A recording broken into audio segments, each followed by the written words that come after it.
and he's most deserving.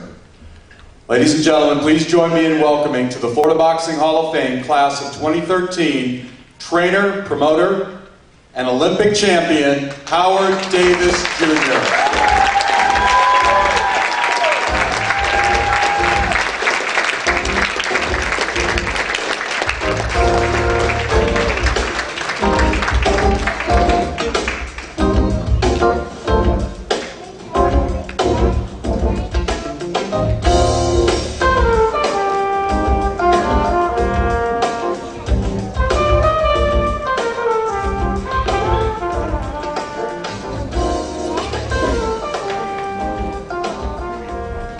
Thank you so much. Let's give a hand to Bob Alexander. He's doing a magnificent job. Thanks, Bob. I'm honored to be up here, especially with such great people. Everybody have a story up here, and you got to listen to some of these stories that these fighters and judges have to say. It's unbelievable, and I'm glad and honored to be a part of the 2013 Florida Boxing Hall of Fame. Thank you very much.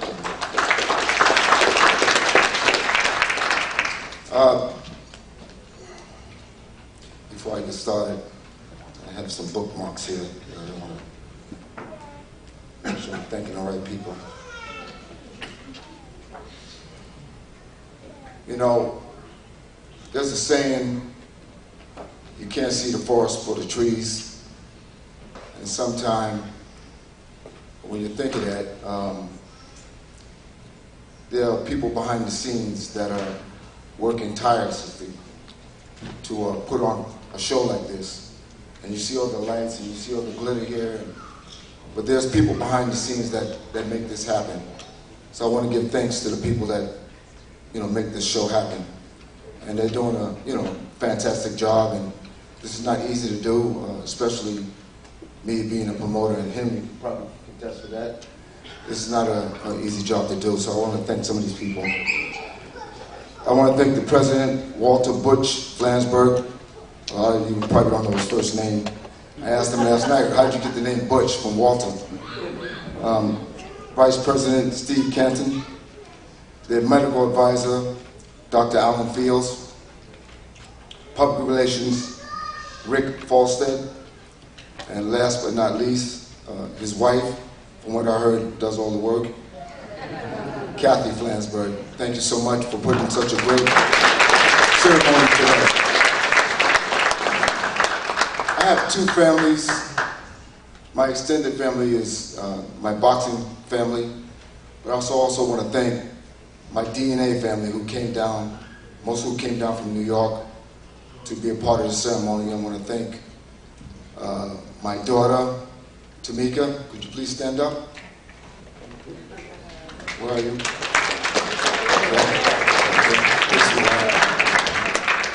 I want to thank my brother and his wife, Kenny and Lorna Davis. Please stand up.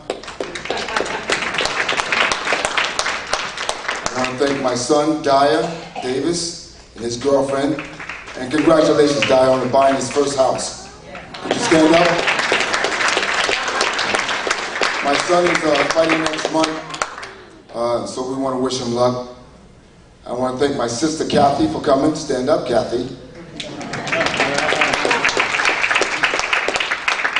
My 3-year-old daughter, Samia. Could you stand up, sweetheart?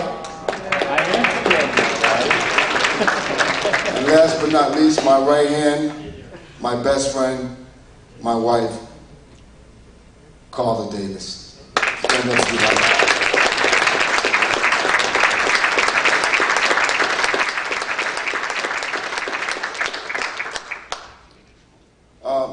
Today, they were speaking about my mother 3 days before I had my first fight in the Olympics.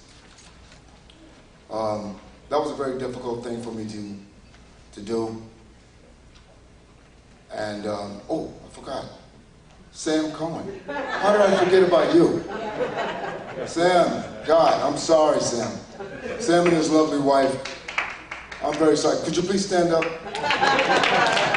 Stand up, Sam, stand up. I can say this Stand up, Sam. Thank you so much, Sam. Okay. I'm so sorry, Sam. How can I forget about you? Sam shows up to American Top Team once in a while just to stop in and say hello to me. And he comes to some of my MMA events. So I'm glad and honored to be a part of, to be your friend. You're the best. Yeah, thank you so much. As I was talking, you know, it was a very difficult situation I was put in. And I won the Olympics for my mother. Somebody could have probably came in the ring with a gun and shot me, and I still would have been fighting. That's how strong I felt about winning for my mother. My mother's last words to me was, and she took her finger like this just before I got on the plane, was good luck. She had a bright smile on her face. Good luck, home. You better bring that gold home. And I promised her that I would do it. I dedicated the Olympics to my mother, but today I'm dedicating this ring and the induction to my father. My father passed away 2 years ago from complications from diabetes. So I'm dedicating this day to my father. And I just want to tell you a little bit about my father. If it wasn't for him, I wouldn't be boxing. I never would have boxed. Because my first love at that time was being a musician. And I was in a band, and my brother Kenny, who was James Brown Jr. in that band, with a big afro. Yeah, I had to mention it. Sorry. A big afro, big scarf around his neck like James Brown. He thought he was James Brown, believe it or not. Being 7, 8 years old, and he took the reins, and it was the singer of the band, and we happened to do a song with James Brown one time. We were at this club singing, and we didn't know James Brown was there. We was doing a James Brown song, me playing the drums at the time, and my brother Kenny, the singer. He just showed up, and he asked to do a song with us.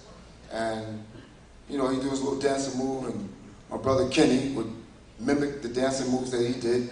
And it was never caught on film. Nobody took a picture of it, and that's something that I cherish with my brother especially. But I was a musician. I played 4 instruments. I did that before I boxed, and I thought that's the road I was leading down to. But my father one day asked me did I want to go to the movies with him. I said sure. For some strange reason, I didn't ask him what movie we were going to see, and for some strange reason, he didn't tell me. I was just happy to be with Pops. But this movie was about Muhammad Ali. It came out in the year 1971. I was 15 years old.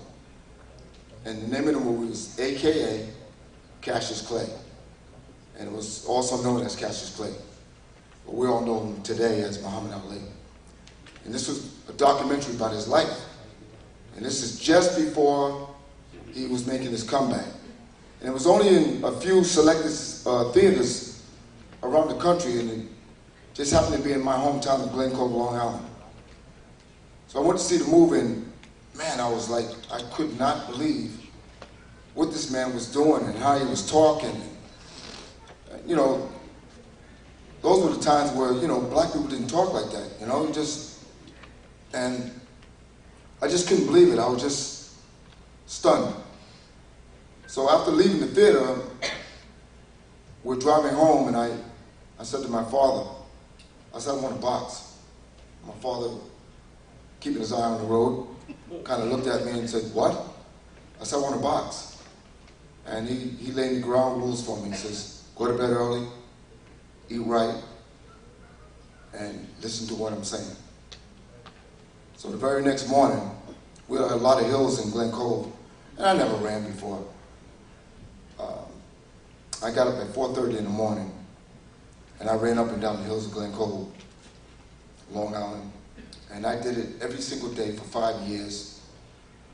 And just by those few words of my father asking me to go to the movies with him, that was the impetus for me to start boxing.